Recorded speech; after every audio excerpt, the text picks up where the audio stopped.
أعوذ بالله من الشيطان الرجيم. بسم الله الرحمن الرحيم. إن هذا القرآن يقص على بني إسرائيل أكثر الذي هم فيه يختلفون وإنه لهدى ورحمة للمؤمنين. إن ربك يقضي بينهم بحكمه وهو العزيز العليم. فتوكل على الله إنك على الحق المبين. اور بے شک یہ قرآن کریم بنی اسرائیل پر اکثر ان باتوں کو واضح کرتا ہے جن میں وہ اختلاف کرتے تھے، اور یقیناً یہ قرآن ہدایت ہے اور یہ رحمت ہے ایمان والوں کے لیے، اور بے شک آپ کا پروردگار اپنے حکم سے ان کے درمیان فیصلہ فرمائے گا، اور وہ زبردست ہے اور بہت جاننے والا ہے۔ اور اے پیغمبر، آپ اللہ پر بھروسہ کیجئے، یقیناً آپ تو واضح حق پر موجود ہیں۔ اس سے پہلے توحید کا اس بات اللہ نے فرمایا، یعنی اللہ ایک ہے، اس کے دلائل ذکر کیے گئے، شرک کی تردید فرمائی گئی۔ توحید کے بعد نمبر آتا ہے رسالت اور نبوت کا۔ اللہ کے نبی صلی اللہ علیہ وسلم سچے رسول اور نبی ہیں، اور آپ پر جو قرآن کریم نازل ہوا یہ آپ کی نبوت کی بہت بڑی دلیل ہے، اس لیے کہ یہ قرآن اللہ کا کلام ہے، اور اللہ کا کلام صرف نبی اور رسول پر ہی آتا ہے، کسی اور پر نہیں آتا۔ پھر آگے ارشاد فرمائے قرآن کریم کی جو خصوصیات ہیں، جو اس کے حاکم اور حکم اور اس کے حق کلام حق ہونے کو واضح کرتی ہے۔ قرآن کریم وہ کلام ہے جو حکم بن کر آیا ہے، لوگوں کے اختلافات میں تصفیہ کرنے کے لیے، ان کے اختلافات کو ختم کرنے کے لیے، ان کے اختلافات میں حاکم بن کر تشریف لایا۔ یہ قرآن کریم عام کتاب نہیں، اللہ تعالیٰ فرماتے ہیں اس کی پوزیشن دوسری تمام کتابوں سے مختلف ہے۔ یہ قرآن صرف اللہ کی کتاب ہی نہیں ہے، کتاب ہونے کے ساتھ ساتھ حاکم بھی ہے، اور جو حاکم ہوتا ہے، جج ہوتا ہے، اس کی حیثیت بلند ہوتی ہے، وہ اعلیٰ ہوتا ہے ان چیزوں سے جن کے درمیان اختلاف ہوتا ہے۔ جن میں اختلاف ہوتا ہے ان کے درجات کم ہوتے ہیں۔ تو فرمایا قرآن کریم کی شان بیان کرتے ہوئے کہ یہ قرآن حاکم ہے، حکم یعنی فیصلہ کرنے والا ہے، اختلافات کو ختم کر دینے والا۔ لوگوں کے درمیان برسوں سے، صدیوں سے اختلافات چلے آ رہے تھے، قرآن کریم نے آنے کے بعد ان اختلافات کا تصفیہ کیا، ان کا خاتمہ کیا، اور ان میں صحیح بات اور صحیح رخ متعین کیا۔ یہ قرآن کریم کرتا ہے، یہ وہی کرتا ہے جس کے اندر حاکم کی فیصل بننے کی صلاحیت ہوتی ہے۔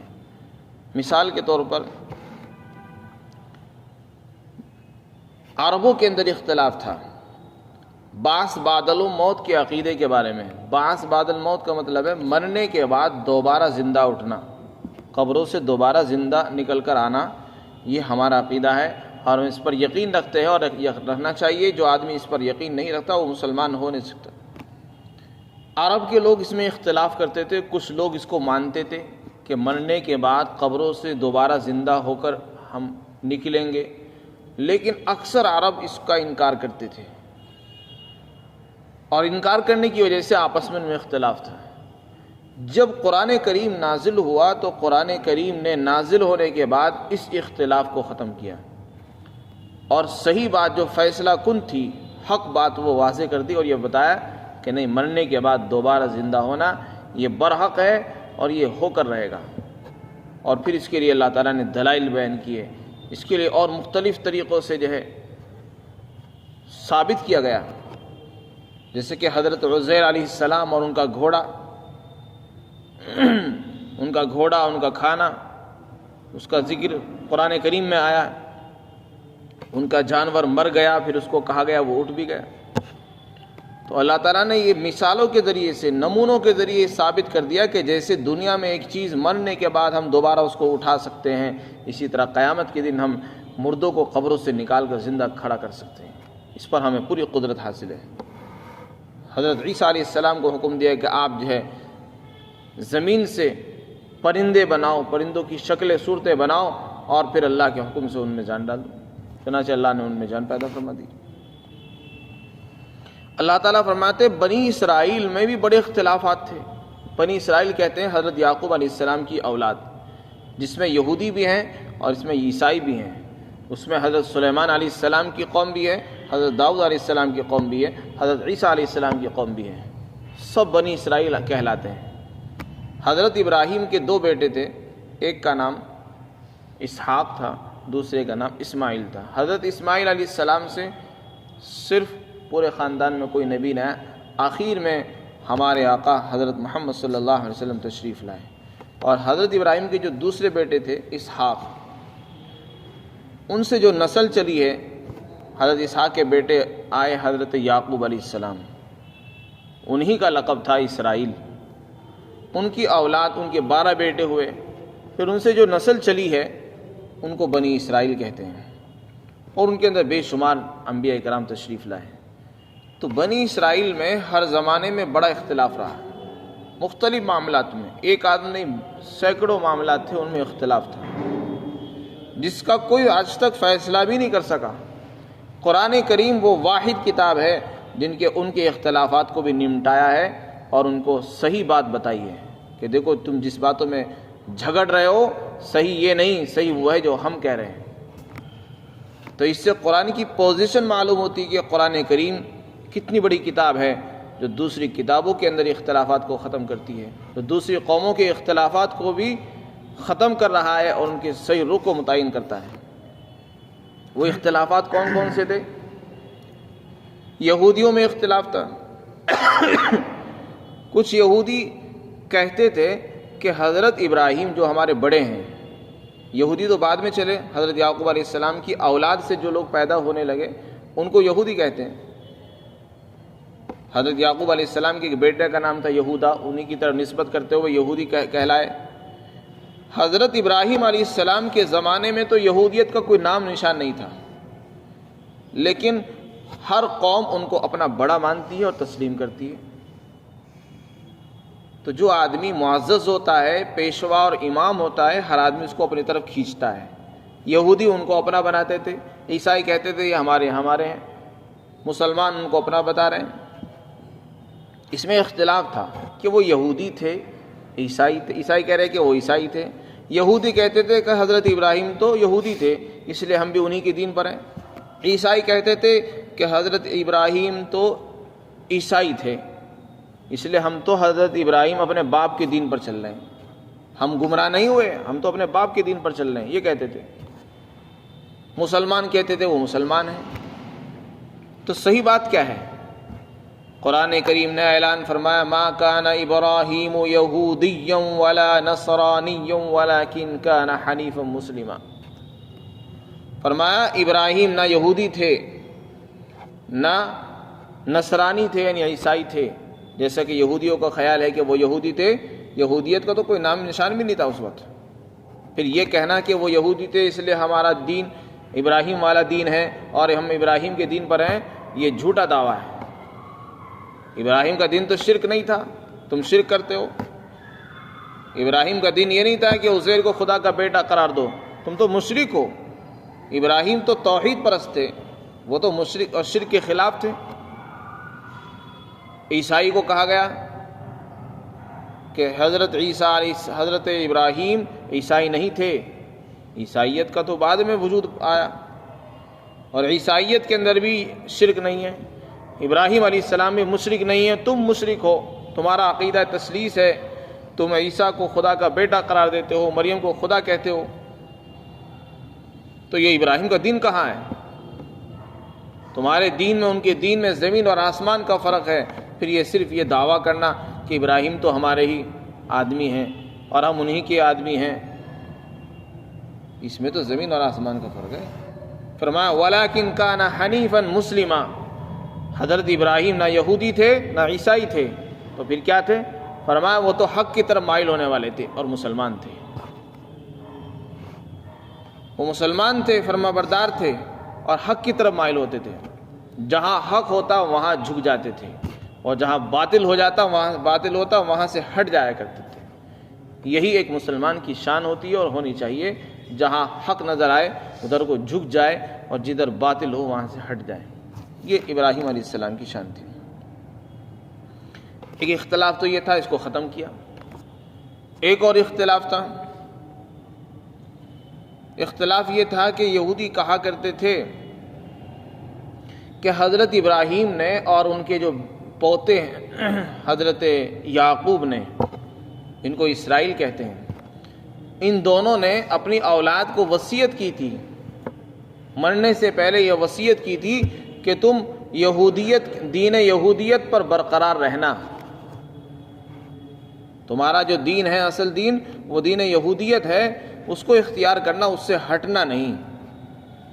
حالانکہ ابراہیم علیہ السلام کے زمانے میں یہودیت کا کوئی نام نہیں ہے، یعقوب علیہ السلام کے زمانے میں یہودیت کا کوئی نام و نشان نہیں، لیکن یہ جھوٹی نسبت کیا کی کہ حضرت یعقوب نے اور ابراہیم نے مرنے سے پہلے یہ کہا تھا اپنی اولاد کو کہ تم یہودیت کو اختیار رکھنا اور یہودی بن کر رہنا۔ ہر آدمی اپنا الو سیدھا کرتا ہے اور بڑے بڑے لوگوں کو اپنی طرف کھینچتا ہے، تو ابراہیم علیہ السلام کو بھی انہوں نے اپنی طرف شامل کرنا چاہا۔ قرآن کریم نے اعلان کیا وَوَصَّى بِهَا ابراہیم بنیہ ویعقوب یا بنی ان اللہ اصطفیٰ لکم الدین فلا تموتن الا وانتم مسلمون۔ یہ فیصلہ کن بات ہے۔ یہودی کیا دعویٰ کر رہے ہیں کہ ابراہیم نے مرنے سے پہلے یہ کہا تھا کہ تم یہودی بن کر رہنا، یعقوب نے مرنے سے پہلے اپنے بیٹوں کو یہ کہا تھا کہ تم یہودی بن کر رہنا۔ قرآن نے اس کا فیصلہ فرمایا کہ ابراہیم نے نہ یہودیت کی وصیت کی نہ یعقوب نے کی ہے، پھر کس بات کی وصیت کی تھی مرنے سے پہلے؟ فرمایا وَوَصَّى بِهَا ابراہیم بنیہ ویعقوب، ابراہیم نے اور ان کے پوتے یعقوب نے اپنی اولاد کو اسی دین کی وصیت کی ہے۔ وہ کون سا دین ہے؟ جس دین کا ذکر اس سے پہلے آیا وہ دین اسلام ہے۔ قرآن میں اللہ نے فرمایا اذ قال له ربه اسلم، اللہ نے ابراہیم سے فرمایا کہ اسلام لے آؤ، انہوں نے کہا میں مسلمان ہو گیا ہوں، رب العالمین کا میں فرما بردار بن چکا ہوں۔ تو ابراہیم نے جو وصیت کی تھی وہ یہ ہے یا بنی، اے میرے بیٹو، اللہ نے تمہارے لیے اس دین کو منتخب کیا ہے، لہذا تم مسلمان ہونے کی حالت میں ہی مرنا۔ کہاں اس میں لکھا ہوا یہودی ہو کر مرنا؟ اس میں صاف فرما دیا لا تموتن، تمہاری موت آئے تو اسلام کی حالت میں آنی چاہیے۔ اس میں کہیں نہیں کہا ہے کہ تمہاری موت یہودی بن کر آئے، یہ تمہاری موت اس دین عیسائیت پر آئے، بلکہ یہ فرمایا تمہاری موت جب آئے تو تم اسلام کی حالت میں ہو۔ صاف طور سے قرآن نے فیصلہ فرما دیا۔ اس سے پتہ چلا قرآن کریم فیصل ہے، قول فیصل جس کو کہتے ہیں، حاکم ہے، حکم ہے، لوگوں کے اختلافات کا تصفیہ کرتا ہے اور اس کا خاتمہ کرتا ہے۔ یہ دو اختلاف ہو گئے۔ اسی طرح اختلاف تھا حضرت مریم کے بارے میں۔ حضرت مریم کے بارے میں لوگوں نے بہتان، الزام تراشیاں کی۔ حضرت مریم کا جو ہے نکاح نہیں ہوا تھا، ان کا کوئی شوہر نہیں تھا۔ اللہ نے اپنی قدرت کا مظاہرہ کرنے کے لیے ان کو اولاد عطا فرمائی تھی۔ ویسے تو دنیا میں اللہ کا قانون یہ ہے کہ اولاد جو آتی ہے وہ عورت اور مرد دو آدمیوں کی اختلاط سے اولاد پیدا ہوتی ہے، یہی سلسلہ، یہی سنت، یہی قانون چلا آ رہا دنیا میں۔ لیکن کبھی کبھی اللہ تعالیٰ اس طریقے سے ہٹ کر بھی کام فرماتے ہیں۔ چنانچہ حضرت مریم کے اندر روح ڈال دی گئی اور وہ حمل سے ہو گئی۔ چنانچہ وہ جب ان کو حمل ہوا تو وہ اس کو لے کر جنگل کی طرف کو چلی گئی۔ وہاں ان کو کہا گیا کہ دیکھو یہ کھجور کا درخت ہے، اس کو ہلاؤ، اور یہ چشمے کا پانی ہے، اس کو پیو۔ انہوں نے کھجوریں کھائی، پانی پیا، وہی ان کو درد ذہ شروع ہوا، بچے کی ولادت کا جو درد ہے وہ شروع ہو گیا، اور وہیں انہوں نے اپنے بچے کو جنم دیا۔ حضرت عیسیٰ علیہ السلام کی جو پیدائش ہوئی وہ حضرت مریم کے بطن سے ہوئی، لیکن ان کا کوئی باپ نہیں ہے، بغیر شوہر کے اللہ نے ان کو بیٹا عطا فرمایا۔ تو جب وہ بیٹے کو لے کر اپنی قوم کے اندر واپس لوٹی تو لوگوں نے الزام لگانے شروع کر دیے کہ ابھی تو یہ ہمارے قوم سے نکلی تھی، تنہا نکلی تھی، اس کا کوئی شوہر نہیں تھا، اس کا کوئی اولاد نہیں تھی، آج یہ لوٹ کر واپس آ رہی تو یہ اولاد کہاں سے آئی؟ اس کا نکاح نہیں ہوا ہے، تو اس پر الزام لگائے کہ تیری ماں نے کبھی زنا نہیں کیا، تیرے ماں باپ برے نہیں تھے، تو نے ایسا کام کیا کیوں کیا؟ بہت الزامات لگائے۔ قرآن کریم نے اس کا فیصلہ فرمایا۔ حضرت عیسیٰ نے اس کی گواہی خود دی کہ میں تو اللہ کا بندہ ہوں، اس کا رسول ہوں، اور حضرت مریم کی صفائی پیش کی گئی اور ان کی پاک دامنی، ان کی عصمت اور ان کی نزاہت کو اللہ نے بیان کیا قرآن کریم میں۔ سورہ مریم کے اندر اس کا بیان ہے۔ اسی طرح حضرت عیسیٰ کے بارے میں اختلاف تھا یہودیوں کا۔ کچھ لوگ کہتے تھے کہ وہ خدا کے بیٹے ہیں، کچھ لوگ ان کو کچھ اور بتاتے تھے۔ کوئی ان کے بارے میں خدا کہتا تھا، کوئی ان کو خدا کا بیٹا قرار دیا کرتا تھا، کوئی کچھ کہا کرتا تھا۔ اللہ نے ان کی پوزیشن واضح فرما دی، ان هو الا عبد انعمنا علیہ وجعلناہ مثلا لبنی اسرائیل۔ حضرت عیسیٰ اس کے سوا کچھ نہیں ہے کہ وہ اللہ کے بندے ہیں، ہم نے ان پر فضل اور احسان فرمایا ہے، اور ہم نے بنی اسرائیل کے لیے ان کو نمونہ بنا دیا اپنی قدرت کا۔ تو اللہ نے فرما دیا وہ نہ تو خدا کے بیٹے ہیں نہ خدا ہیں، وہ تو اللہ کے بندے ہیں۔ بس یہ الگ بات ہے، ہم نے ان کو اپنی طریقے سے ہٹ کر پیدا کیا ہے، اس کو ہمیں اس کا اختیار ہے، ہم جس طرح چاہے پیدا کر سکتے ہیں۔ اس کا اختلاف ختم کیا۔ حضرت سلیمان علیہ السلام کے بارے میں اختلاف تھے، اس کا خاتمہ کیا گیا کہ سلیمان علیہ السلام کو جادو آتا ہے اور یہ آتا ہے، وہ اس کا خاتمہ کیا گیا۔ غرض یہ کہ یہودیوں میں بہت سے اختلافات تھے، ان کے اندر فرقے بٹے ہوئے تھے، بہت سے فرقوں میں آپس میں بٹے ہوئے تھے۔ کوئی فرقہ تثلیث کا قائل تھا، وہ توحید کا قائل تھا۔ اللہ تعالیٰ نے ان تمام چیزوں کا تصفیہ فرمایا۔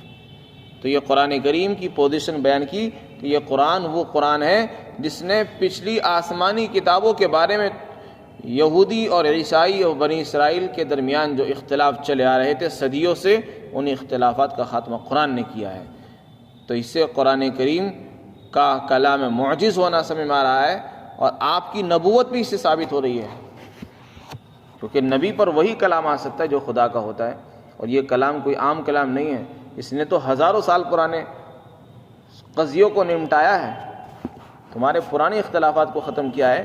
تو یہ کوئی معمولی کتاب نہیں، اس پر تم کو ایمان لانا چاہیے۔ یہ کتاب جس ہستی پر نازل ہوئی ہے وہ کوئی معمولی ہستی نہیں ہے، وہ اللہ کے نبی اور رسول ہیں، لہذا اس سے آپ کی نبوت اور رسالت بھی ثابت ہوتی ہے۔ اسی طرح اور بھی مثالیں علماء نے بیان کی ہے کہ بہت سی چیزوں میں اختلاف تھا، قرآن نے جگہ جگہ ان اختلافات کو واضح کیا۔ پھر قرآن کریم کی ایک شان بیان کی کہ یہ قرآن راہ ہدایت اور حق راستہ دکھانے والی ہے، اور یہ قرآن ہدایت اور رحمت بھی ہے ایمان والوں کے لیے۔ اس کی دو صفتیں بیان کی، ایک تو یہ قرآن راستہ دکھاتا ہے، سیدھا راستہ، جو سیدھا راستہ جس پر چل کر انسان منزل تک پہنچتا ہے، جس پر چلنے سے انسان کبھی بھٹکتا نہیں ہے، جس میں کوئی موڑ نہیں ہے، جس پر انسان چلنا شروع کرے تو سیدھا منزل تک پہنچے گا، جنت میں جائے گا۔ تو یہ وہ راستہ دکھاتا ہے۔ اور اسی طرح یہ قرآن کریم ہمارے لیے رحمت بن کر آیا ہے۔ قرآن کریم اگر نہ ہوتا تو آج معلوم نہیں ہم کہاں ہوتے۔ قرآن کریم کے نازل ہونے سے خدا کی رحمتیں ہمارے پر متوجہ ہیں، یہ خدا کا کرم ہے، اس کا رحم ہے، اللہ نے ہمیں قرآن عطا فرما دیا۔ ہم اپنے قرآن کریم کے ذریعے سے بیماریوں سے شفا حاصل کرتے ہیں، ہمارے دلوں کو سکون ملتا ہے، اور ہمیں زندگی گزارنے کا ایک دستور اور ایک منشور مل گیا ہے۔ ہمارے لیے زندگی گزارنا آسان ہو گیا۔ ہم اگر کسی مسئلے میں الجھتے ہیں، اختلاف ہوتا ہے، تو اس کا حل ہمیں قرآن میں مل جاتا ہے۔ قرآن ہماری باتوں کا تصفیہ کرتا ہے، ہمارے اختلافات کو ختم کرتا ہے۔ اگر ہم کسی پریشانی میں ہوں، قرآن پڑھتے ہیں تو قرآن پڑھنے سے ہماری پریشانی، غم دور ہو جاتا ہے۔ جو آدمی جس نیت سے قرآن پڑھتا ہے، اللہ تعالیٰ اس کے تمام مسائل کو حل فرما دیتا ہے۔ تو یہ قرآن رحمت نہیں تو اور کیا ہے؟ لیکن آگے فرمایا کہ یہ قرآن ہدایت بھی ہے، رحمت بھی ہے، لیکن یہ دونوں شان کس کے لیے بیان کی؟ ایمان والوں کے لیے۔ اس کا مطلب یہ ہے کہ راستہ جو ملے گا قرآن سے، راستہ جو حاصل کریں گے، اور رحمت جو ملے گی وہ ایمان والوں کو ملے گی، غیر ایمان والوں کو نہ راستہ نصیب ہوتا ہے نہ رحمت نصیب ہوتی ہے۔ اس کی کیا وجہ ہے؟ یہ قرآن تو سب کے لیے آیا تھا، کافروں کے لیے بھی تھا، یہودیوں کے، عیسائی کے لیے بھی تھا، اور غیر مسلم کے لیے بھی تھا، تو یہاں یہ کیوں کہا جا رہا ہے کہ یہ مسلمانوں کے لیے ہے؟ علماء نے اس کی وہ توجیہ بیان کرتے ہوئے فرمایا کہ اصل میں جو لوگ مانتے ہیں راستہ انہی کو نظر آتا ہے، جو ماننے والے ہیں راستہ انہی کو نظر آتا ہے، وہی راستہ لیتے ہیں، وہی راستہ قبول کرتے ہیں، وہی بات کو سنتے بھی ہیں، اور جو سننا ہی گوارا نہیں کر رہے، جو مانتے ہی نہیں، ان کو کیا راستہ نظر آئے گا؟ ایک آدمی نے انکار کر دیا کہ میں قرآن کو نہیں مانتا، قرآن سچی کتاب نہیں، نعوذ باللہ، تو قرآن اس کو کیسے راستہ بتائے گا؟ راستہ معلوم کرنے کے لیے آپ کو کسی کے پاس جانا پڑے گا، پوچھنا پڑے گا، تب جا کے آپ کو وہ بتائے گا۔ دنیا میں بھی اگر آپ راستہ بھٹک جائیں تو آپ کسی کے پاس جائیں گے، اس سے پوچھیں گے مجھے دہلی جانا ہے، بمبئی جانا ہے، کہاں سے جاؤں، کیسے جاؤں، تو لوگ آپ کو بتائیں گے۔ تو جب دنیا والے کافر اور مشرک قرآن کے پاس آئیں گے ہی نہیں، قرآن سے راستہ بھی معلوم نہیں کریں گے، تو قرآن ان کو راستہ کیسے بتا دے گا؟ تو قرآن کے پاس تو آنا پڑے گا چل کر، قرآن کو پڑھنا پڑے گا، مطالعہ کرنا ہوگا، اور اس سے راستہ معلوم کرنا پڑے گا۔ جب ہم راستہ معلوم کریں گے تو قرآن ہمیں بتا دے گا۔ تو چونکہ ایمان والے اس کو مانتے ہیں، اس لیے قرآن ان کو راہ دکھاتا ہے۔ ایمان والے چونکہ اس کو مانتے ہیں، اس پر ایمان لاتے ہیں، اس لیے قرآن ان کے لیے رحمت بنا ہوا ہے، ان کے لیے قرآن برکت کا ذریعہ ہے، اور وہ چونکہ اس سے محروم ہیں، اس لیے اس کی خیر و برکات سے بھی محروم رہتے ہیں۔ پھر آگے فرمایا اللہ تعالیٰ جو آپ کا پروردگار ہے وہ ان لوگوں کے درمیان اپنے حکم سے فیصلہ فرمائے گا۔ آج جو اختلاف کر رہے ہیں، قرآن کے فیصلے کو بھی فیصلہ نہیں مانتے، قرآن جو فیصلہ کر رہا ہے اس کو بھی تسلیم نہیں کر رہے، تو ایسے لوگوں کا فیصلہ تو بس قیامت کے دن ہوگا۔ ان کا کیا فیصلہ ہوگا؟ عذاب کی شکل میں۔ جو نہیں مان سکتے بس ان کا فیصلہ یہی جہنم میں جاؤ، یہی فیصلہ ہے۔ یا دنیا میں عذاب، زلزلے، تباہی، زلزلے، طوفان، غرق ہو جانا پانی میں، یہ فیصلے ہوتے ہیں۔ تو جو سیدھی طرح نہ مانے تو پھر اس کا انجام یہ ہے۔ تو جو لوگ آج نہیں مانیں گے، کل کو اللہ ان کا فیصلہ فرمائے گا اور ان کو جہنم میں داخل فرمائے گا، یہ ان کا فیصلہ ہوگا۔ اس لیے فرمایا اللہ زبردست ہے، علیم بھی ہے، یعنی ہر ایک کو سزا دینے پر اس کو پوری قدرت حاصل ہے۔ کوئی یہ نہ سمجھے میں اللہ سے بچ جاؤں گا، چھپ جاؤں گا، اللہ مجھے پکڑ نہیں سکتا، نہیں، اللہ علیم ہے، اللہ کو ہر چیز کا علم ہے، ہر ایک کے عمل کا بھی علم ہے، اور ہر ایک کی جگہ کا بھی علم ہے، کون کہاں چھپا ہوا ہے، کس نے کون کون سے اعمال کیے، کس نے اللہ کی مخالفت کی اور کس نے اللہ کی موافقت کی، سب کا علم ہے، اور سب کو سزا دینے پر اور فیصلہ کرنے پر پوری اس کو اللہ کو قدرت حاصل ہے۔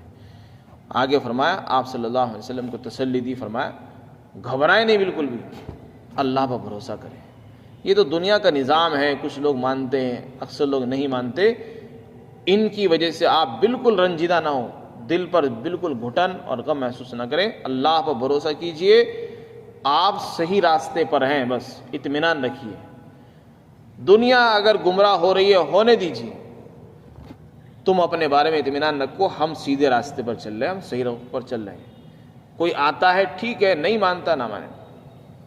فمن شاء فلیؤمن ومن شاء فلیکفر، جو چاہے ایمان لے آئے، جو چاہے کافر بن کر رہے، اللہ کو کسی کی ضرورت نہیں ہے، جو چاہتا ہے خود ایمان لائے گا، اس لیے کہ اس کا فائدہ بھی اس کو خود ہوگا، اللہ کو ضرورت نہیں تمہاری ایمان کی، اللہ نے تو راستہ بتا دیا ہے۔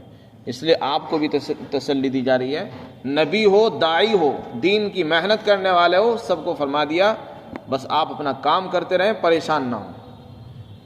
آپ لوگوں کو حق کھول کھول کو بتا دیں، کوئی نہیں مانتا آپ بالکل پریشان نہ ہوں کہ یار میں تو 10 مرتبہ اس کو سمجھا چکا ہوں، 1000 مرتبہ میں اس کے پاس جا چکا ہوں، پھر بھی وہ میری بات نہیں مانتا۔ ضرورت ہی نہیں آپ کو پریشان ہونے کی، آپ اللہ سے دعا کریں، محنت کرتے رہیں، اللہ پر فیصلہ چھوڑ دیں، نتیجہ اللہ کے ذمہ ہے۔ اگر اس کی قسمت میں ہدایت ہوگی وہ ضرور پلٹے گا، حق پر آئے گا، ہدایت پر آئے گا، اور اگر اس کی قسمت میں ہدایت نہیں لکھی ہوئی ہے تو وہ کبھی نہیں آ سکتے، چاہے آپ ایک نہیں 1000 مرتبہ اس کے بعد چلے جائیں، 1000 مرتبہ اس کو سمجھا دیں۔ اللہ تعالیٰ ہم سب کو عمل کی توفیق عطا فرمائے۔